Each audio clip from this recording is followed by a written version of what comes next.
Edifice of Trust podcast is a thoughtful discussion of today's current events from the perspective of America's founding principles. Welcome. From heart-pumping music to head-thumping commentary. Recently, while watching Deadline White House on MSNBC, the host, Nicole Bolles, was discussing the recent school shootings in Michigan where 4 students were killed by a 15-year-old. I have been unable to find the clip, so I'm working from memory. She and some talking heads were lamenting about how the U.S. has had 60 school shootings this year, while noting that Europe has had none, and that the U.S. should have greater gun control so that it could be more like Europe. This is pretty routine stuff for MSNBC, so why, you might ask, am I featuring this in my commentary? Well, a little later, Bret Baier's special report on Fox News, as the Supreme Court heard testimony about Mississippi's law to ban abortion after 15 weeks, featured a story about how Europe has much greater restrictions on abortion than the United States. Many countries in Europe, such as Germany, France, and Spain, ban abortion after 14 weeks. Norway, Denmark, Belgium, and Switzerland are even stricter, banning abortion, almost Texas-like, after only 12 weeks. The conundrum arises in that the Democrats want us to be like Europe in the case of guns, and not like Europe in the case of abortion. Abortion rights supporters insist that the situations are not comparable. Of course, gun rights advocates could say the same thing. The National Women's Law Center, echoing other progressive groups, asserts that abortion is, quote, a key part of women's liberty, equality, and economic security, unquote. It strikes me odd. Having children is an essential part of what makes up a woman. It's the reason a woman's body is different than a man's. A woman's body is designed for giving birth, and the hormones produced during pregnancy create the loving and nurturing behaviors of mothers that are essential to the well-being of the child. It is the killing of the fetus that is unnatural and cruel. How can something unnatural be essential to the liberty of women? Abortion may be a necessary part of modern life, but there are many aspects of modern life that are stressful, traumatic, and unhealthy. And abortion is one of those aspects. Modern Western civilization has given humanity longer life, less war, and more leisure than any other civilization. But Western civilization is not without its costs, as many are eager to point out. It has given us the power to do many things, but power can be abused as well as used. Medicine can now cure many diseases and even prevent disease from occurring. One of the advances of modern medicine has been the ability to save many premature babies that previously would not have survived. Doctors have pushed back the window of viability by months. The most premature infant, so far, was an Alabama boy born after 21 weeks of gestation. That is only 6 weeks after the cutoff for abortion in the Mississippi law, and also for many European countries. But banning abortions completely, as many pro-lifers insist, without resolving the reasons why so many women need abortions, will be like trying to eliminate inflation through price controls. Price controls lead to shortages in black markets. And bans on abortion will lead to illegal backstreet abortions and death. Fighting inflation is difficult, and price controls seem an easy way out. But they don't work. Just ask Venezuela. Eliminating the need for abortion will be even more difficult. After Roe v. Wade, the number of abortions in the U.S. rose quickly to 29.3 per thousand women, ages 15 to 44, in 1980 and 1981. But that number has been falling ever since, reaching 13.5 per thousand women in 2017, according to the Guttmacher Institute. This is good news, Sort of. At least we are heading in the right direction. But the other side of the coin is the rising incidence of kids born to unmarried mothers, which has doubled since 1980. Decreasing the number of abortions by increasing the number of kids in single-parent households is not a public good. I imagine that our descendants 100 years from now will look back at the carnage of hundreds of thousands of abortions with horror and disgust, much as many of our contemporaries look back with anger at the moral and ethical lapses of our 18th and 19th century ancestors.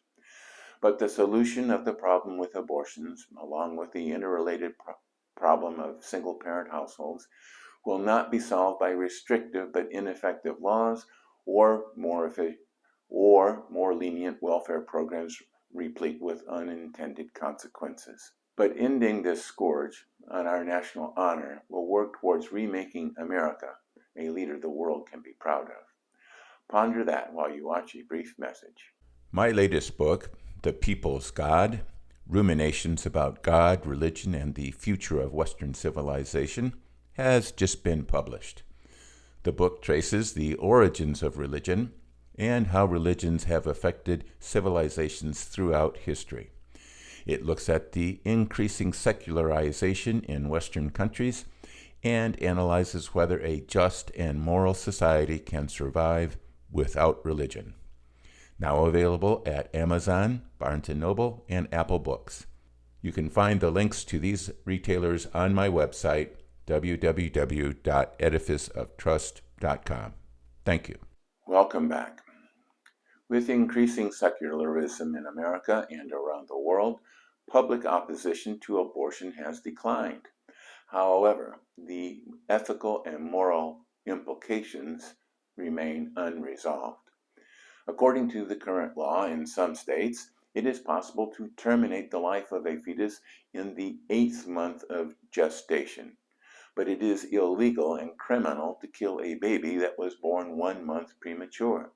The physical development of the aborted fetus and the murdered preemie are identical. The fetus, if delivered rather than aborted, would have had an equal chance of survival as the preemie.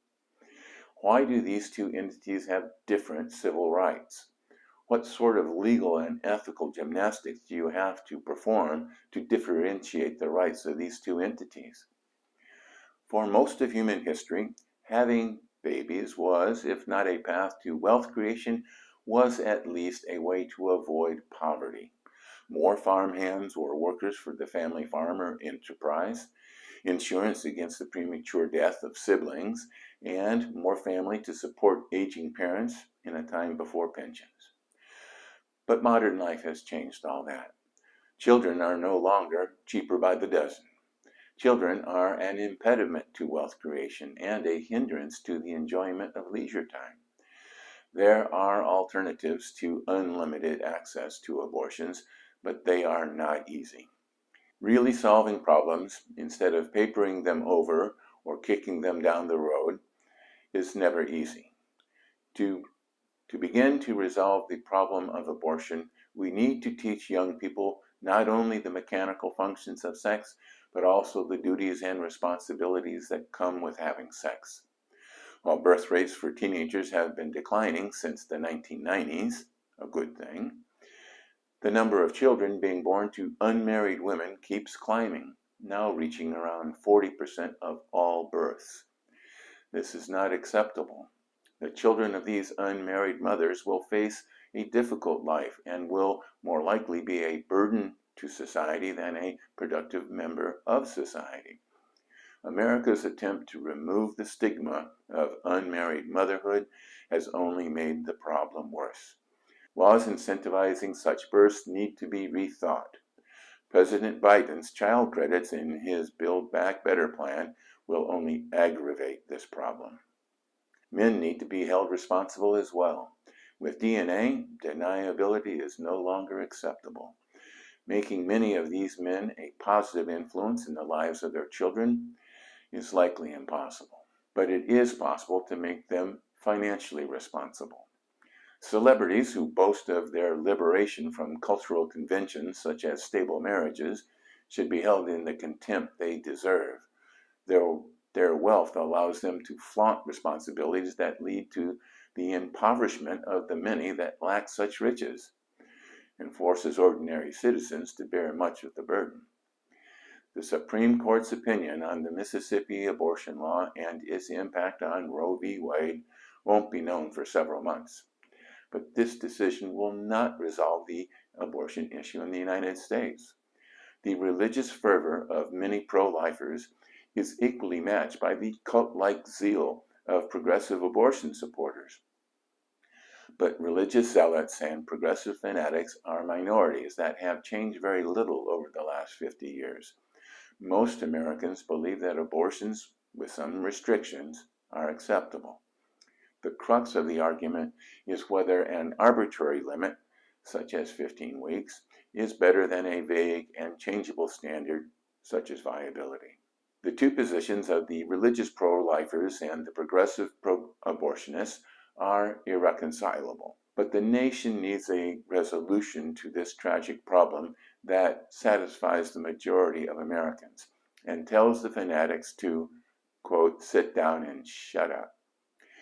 Roe v. Wade may be bad law, but that is what Roe v. Wade attempted to do.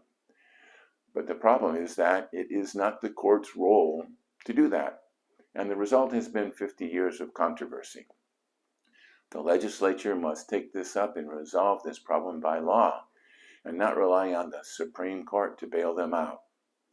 Then we can focus on the really hard work of reducing the need for abortions in the first place. Thank you.